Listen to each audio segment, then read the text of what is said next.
Alright, boys and girls, what we're going to be looking at today is we're going to be looking at rounding sums and differences. Rounding sums and differences. So, as a reminder, when we talk about sums, we're talking about answers to addition problems. And we're talking about differences, we're talking about answers to subtraction problems. So keep that in mind. So let's take a look over here at example number 1. It says the Central School District needs 5,481 forks and 2,326 spoons for a school function. About how many forks and spoons will they need all together? You should see that word all together, and that should tell you something. That should tell you that we are going to be adding. That word all together is another way of saying what is our sum going to be. So now here's what we're going to be looking at. We're going to be looking at 5,481 and 2,326. We're going to estimate those. Remember, when we estimate, we change the number to make it easier for us.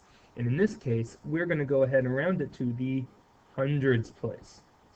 So now, let's take a look. It says round each number to the nearest hundred, then add. That's very, very important. We estimate these numbers and then add them because it'll just make it easier for us. So let's take a look at 5,481. I want to round it to the nearest hundreds place. So I'm just going to go ahead and highlight that 4 right there. That's what I want to go ahead and change. Now it's kind of hard to see, but in fact I'll go ahead and erase this so you can see it a little bit easier. But notice that 8 right there. That 8 is going to decide whether this 4 goes up or down. Well, we know the 8 makes it go up, so that 4 is going to turn into a 5. Notice this 5 doesn't change, and then the 8 and the 1, those turn into zeros. This is a good review from last chapter. So now I have 5,500. Now, the next one says 2,326 to the nearest hundred. Again, what I want to do is I want to go ahead and highlight the 3 in the hundreds place. Okay, now notice my 2. That 2 is going to make it stay the same. It's going to stay the same. So now that 3 stays the same, the 2 stay the same, but then this 2 and 6 turn into zeros. So now we have a problem of 5,500 plus 2,300. We add that up. It equals about 7,800.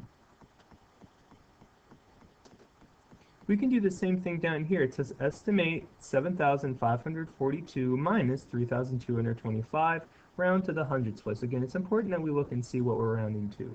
So here's our hundreds place here, here's our hundreds place there. Looking right there, the 4 and the 2, the 4 makes it stay the same, the 2 makes it stay the same. So this is going to be 7,500 minus 3,200. So 0, 0, 5 minus 2 is 3, 7 minus 3 is 4, so this is about $4,300. Can't forget my dollar sign.